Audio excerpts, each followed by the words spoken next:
Pour ce faire, nous aurons besoin de 4 MOSFET IRFP 260N, 2 résistances de 10 kΩ 1,5 W, 2 diodes Zener de 12 volts 5 W, 2 diodes Fast Recovery de 3 A 1000 volts, 2 résistances de 300 ohms 5 W, une banque de 6 condensateurs MKPH de résonance à 50 kHz de 0,33 microfarad, 1200 volts DC.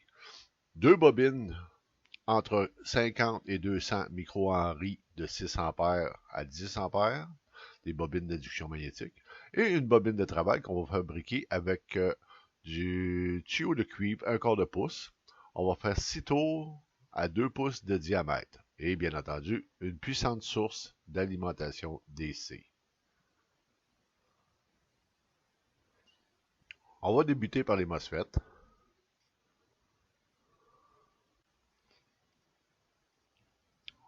On va placer nos 4 MOSFET de sorte à faire 2 paires de MOSFET qui seront reliés en parallèle.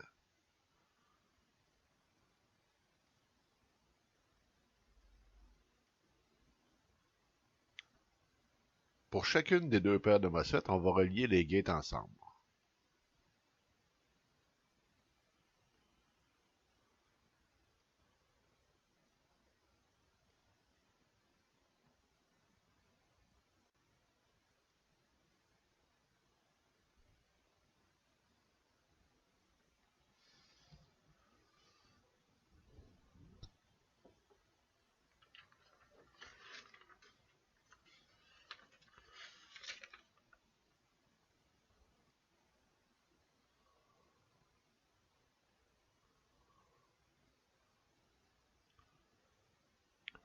On va poursuivre notre montage en insérant les 2 diodes Zener de 12 volts 5 watts, en prenant soin de diriger la cathode vers la gate. Une diode par paire de MOSFET. Ensuite, on utilise les 2 résistances de 10 kΩ 1,5 W qu'on va relier en parallèle à 2 diodes Zener.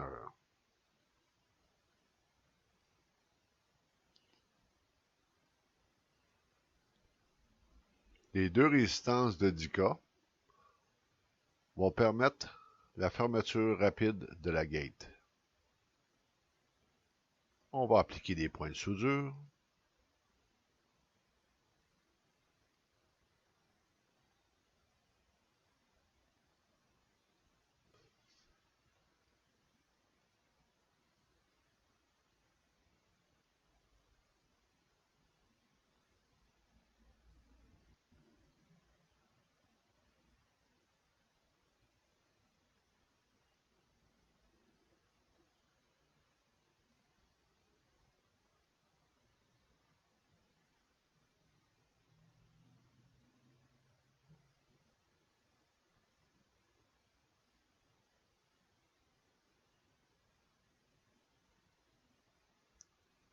On relie nos diodes Zener et nos résistances à la masse, au négatif de notre alimentation. On applique nos points de soudure.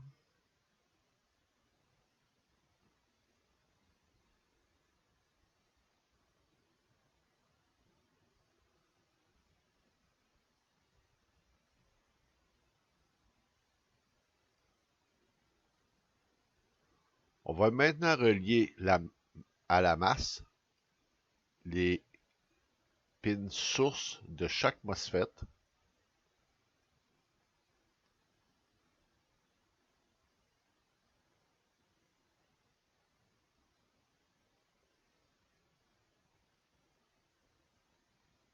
On applique nos points de soudure.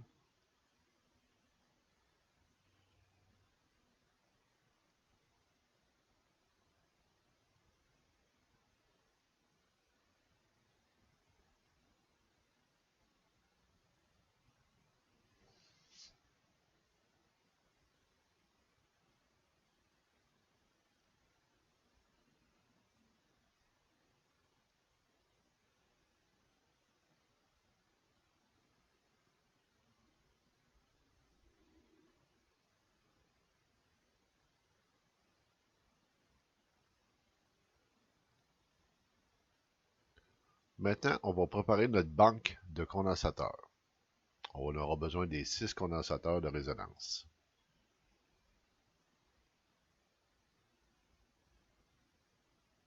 Les 6 condensateurs sont reliés en parallèle.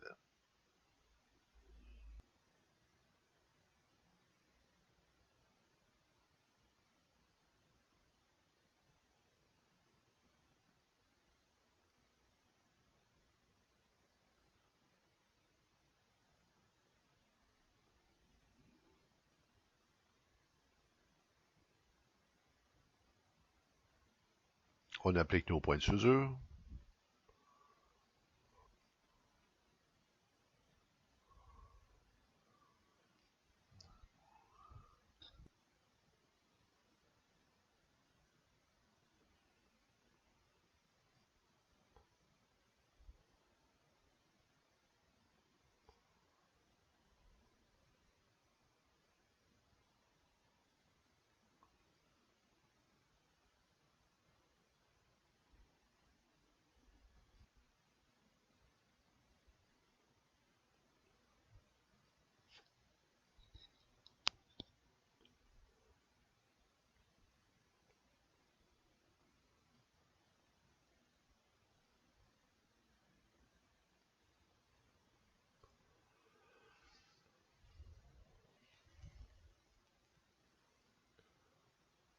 On va maintenant placer les diodes Fast Recovery sur notre banque de condensateurs.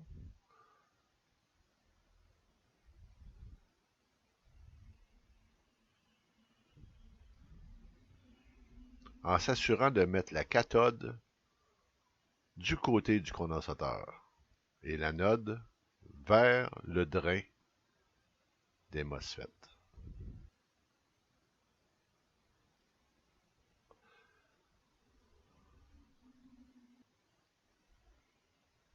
On peut préciser que c'est grâce à ces diodes, les Fast Recovery, qu'il y aura une auto-oscillation entre les deux paires de MOSFET. La fréquence d'oscillation sera déterminée par la banque de résonance, soit la banque des condensateurs avec la bobine de travail. On relie maintenant la gate des paires de MOSFET à chacune de ces diodes Recovery Fast, en s'assurant qu'on la branche bien à l'anode.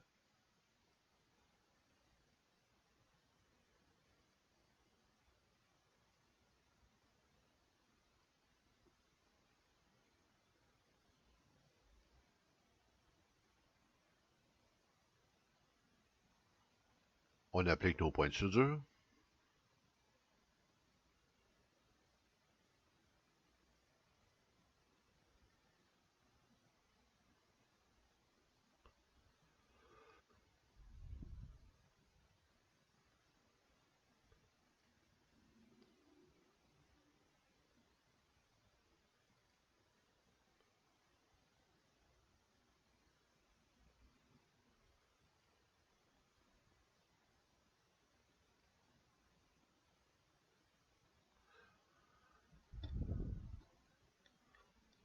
Nous allons maintenant appliquer la résistance de 300 ohms 5 watts.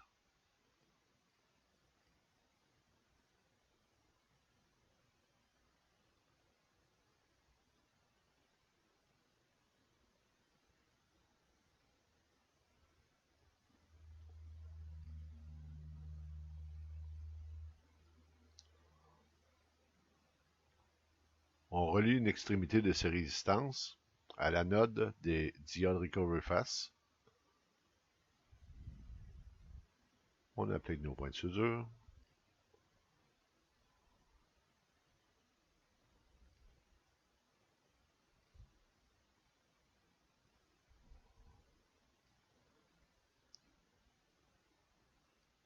L'étape suivante consiste à relier le drain de chaque paire de MOSFET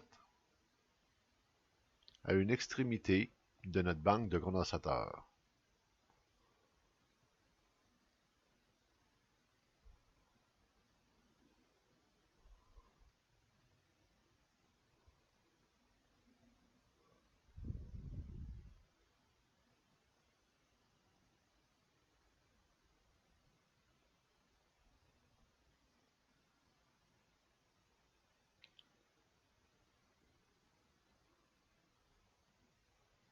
On relie les drains de chaque paire de MOSFET ensemble.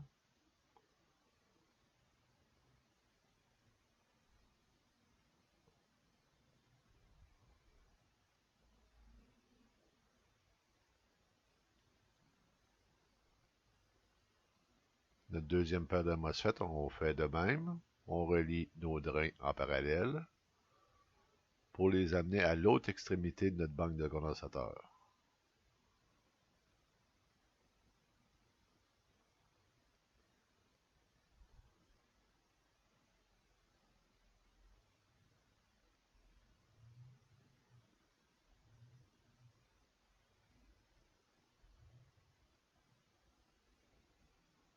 On applique nos points de soudure.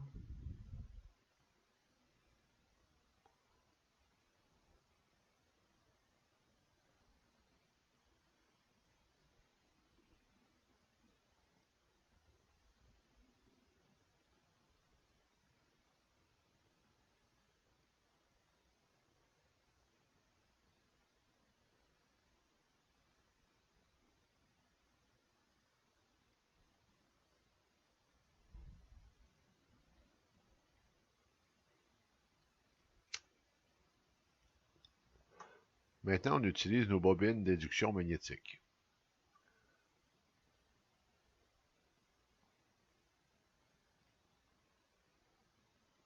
On place une bobine de chaque côté.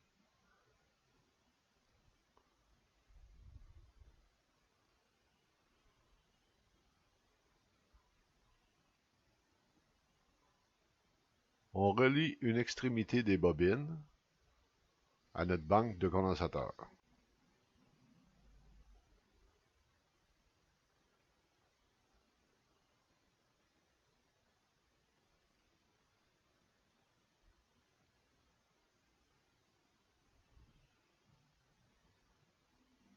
On applique nos points de soudure.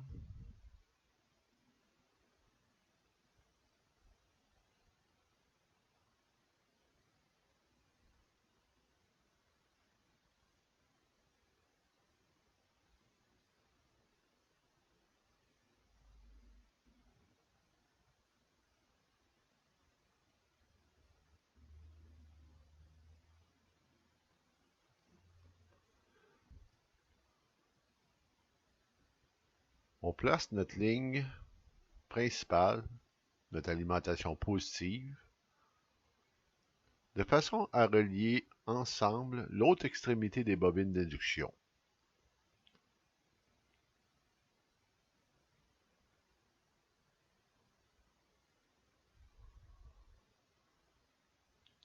Ainsi que l'autre extrémité de nos deux résistances de 300 ohms 5 watts. On applique nos points de soudure.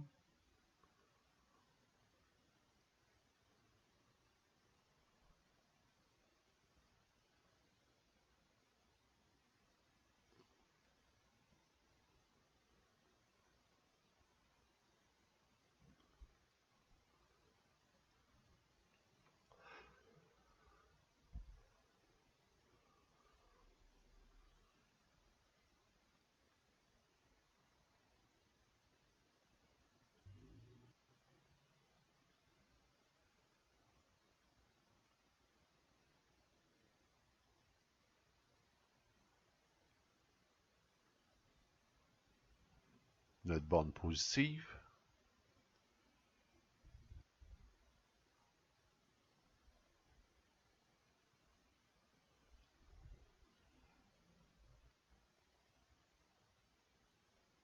Notre borne positive sera reliée au positif de notre alimentation. On installe notre borne négative, qui sera reliée au négatif de notre alimentation.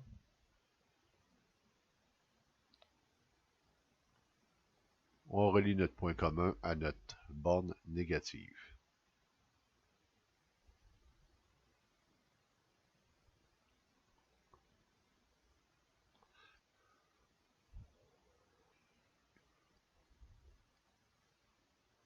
Nos bornes négatives et positives sont en place.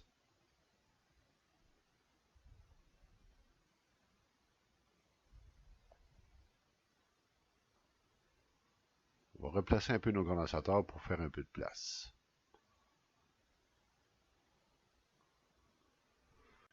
Maintenant qu'on a un petit peu plus de place, on va amener notre bobine de travail. Notre bobine de travail est faite d'un tuyau de cuivre de 1/4 de pouce. On l'enroule 6 tours sur un diamètre de 2 pouces à 2 pouces et demi.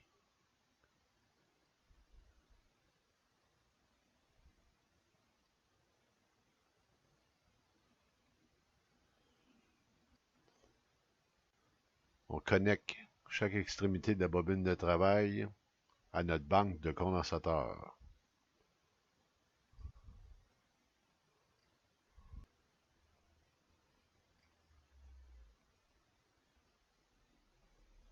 On va tenter de faire un peu de place pour voir l'ensemble du schéma. On va tenter de réduire encore un peu l'image pour avoir une vue d'ensemble. Voilà qui est un peu mieux. Pour terminer, on applique nos points de soudure à notre bobine de travail.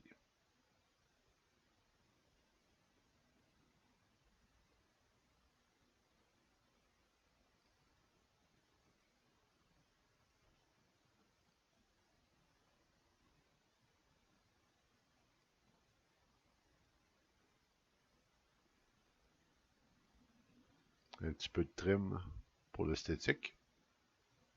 Voilà un plan d'ensemble du schéma. C'est aussi simple que ça.